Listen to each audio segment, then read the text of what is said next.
Thus, the great kingdoms, empires, principalities, and powers of the earth are subjectively or symbolically always in some ratio to the great world government. They may be deformed, they may be exploited, they may be perverted, but the principles beneath them are identical with the principle of the great world government. Now, in various parts of the world, this government has more or less appeared in symbolism. But perhaps in no place has it appeared so obviously or with such available pattern as it has in the Great Order of the Garter in England. In the chapel of St. George of the Garter tells us, perhaps more clearly than any other human institution, the entire concept. Obviously, it has departed from its original footings, but much of the symbolism remains. The chapel of St. George of the Garter is the chapel of the kings at Windsor. It is here that in the ancient time the knights of the Garter met, and even under comparatively recent time.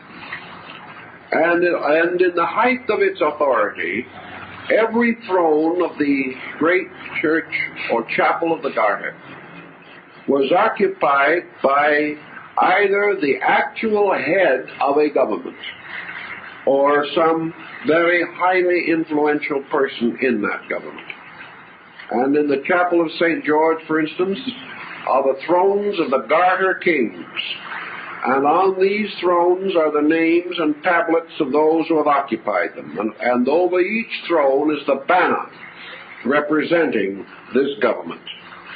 And perhaps it would be a little surprising to realize that one throne was occupied by the Emperor of Japan, another by the Emperor of China at the time they had an emperor, and alongside of that the throne of the Emperor of Germany. All of the royal powers of Europe seated together in the chapel of the Garter, and with them many of the great powers of Asia. Now, in the course of ages, according to the esoteric tradition, there comes periodic intervals, breaks in the normal growth of things, periods in which transitions from one level of growth to another become imperative.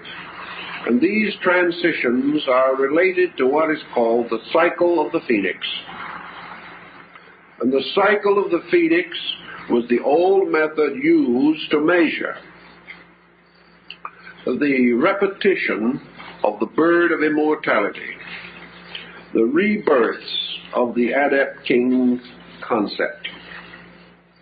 The phoenix is always the symbol of the world teacher. It is also the symbol of the work of the world, for it is the labor of the world teacher that man shall rise from the ashes of his own dead, and that from the death of things birth shall come. For the phoenix is one bird alone in the world without a mate. And this bird, when it comes to die, flies to an altar in Ethiopia, and there perishes of its own will by casting itself into the flames. And at the time of this occurrence, the body of the dead bird breaks open, and from its charred ruins the phoenix is reborn. The new phoenix is born from the body of the old. This probably is why it was chosen anciently as the symbol of the seal of the Adept king, and why perhaps it was chosen originally to be placed upon the obverse of the Great Seal of the United States, which bird has gradually lost a little of its phoenix-like attribute and is now regarded as an eagle. But in the original seal, on the original dollars, and in the original engraving, it is a phoenix. This phoenix of immortality is said to live 600 years. Therefore, in the ancient mysteries and traditions, it is said that certain dates, 1200 BC, 600 BC, Therefore, the concept in Tibet has been for some time that the avatar that is to come is not going to be a person moving upon the surface of things, but the continual flowing of internals. And that the great Maitreya, the Lord who is to come, the next great Buddha of the Asiatic northern system, is not going to appear as a teacher, for the reason that we can no longer function in this way, but that the Maitreya comes through a pressure exerted upon the psychic life of the world. As this soul power of the race itself grows, it becomes available. It becomes the living Merkaba, or the chariot of the Archangel Michael.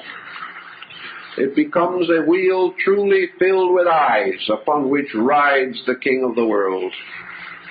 Therefore, actually, this psychic field, which is available to all men, and which sustains the psychic life of the world, constitutes an ever more available field for the dissemination of psychic patterns. And according to the Eastern belief, the next great teacher simply bursts through mankind, that all over the world, human beings in every walk of life will feel a kind of growth. They will attribute it to their own faiths. They will never suspect anything in particular, except that it will become vitally easier to do the things that are next. And instinctively they will be done.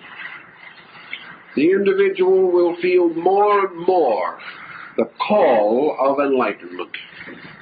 And through this will come the changes which we hope for. One will be attributed to one person, one will be attributed to a new law, someone else will say, and somehow we were lucky enough to get a better administration this time. No one will know what it is.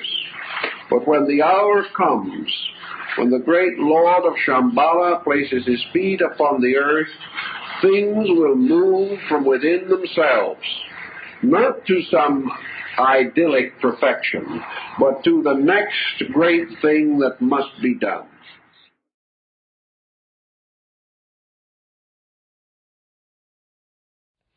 But since the middle of the 15th century, since the impulse for the development of individuality, of personality, has been at work, this phase of evolution has also contained within it certain forces whereby preparation is being made for the incarnation of another supersensible being.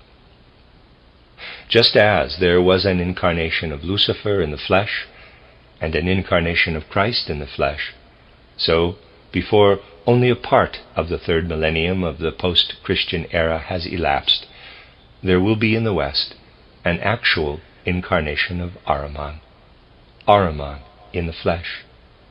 Humanity on earth cannot escape this incarnation of Ahriman. It will come inevitably.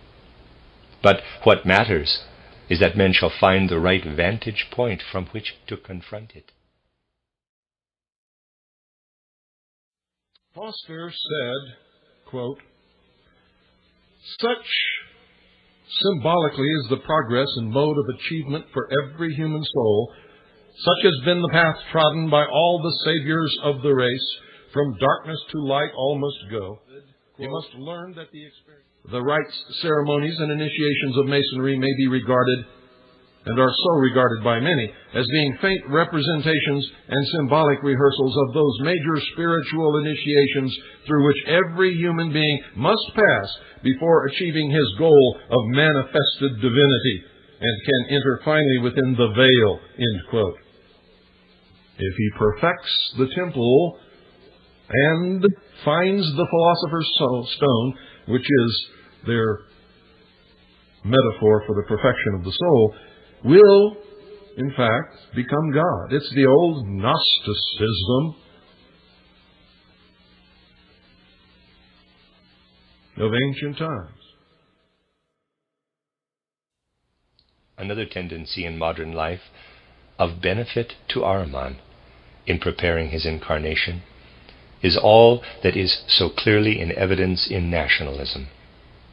Whatever can separate men into groups, whatever can alienate them from mutual understanding the whole world over and drive wedges between them, strengthens Ahriman's impulse.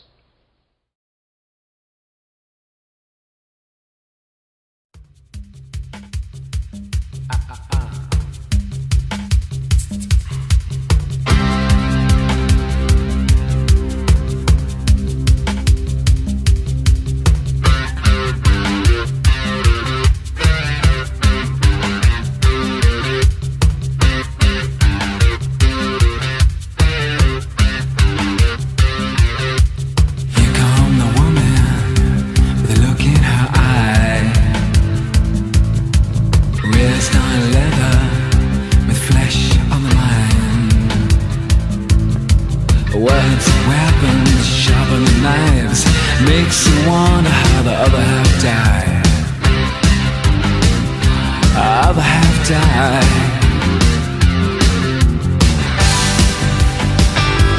Makes you wonder.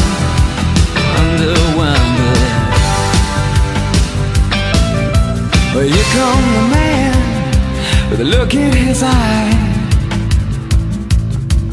Fed on nothing but full of pride. Look at him go, look at him kick. Makes you wonder how the other half live.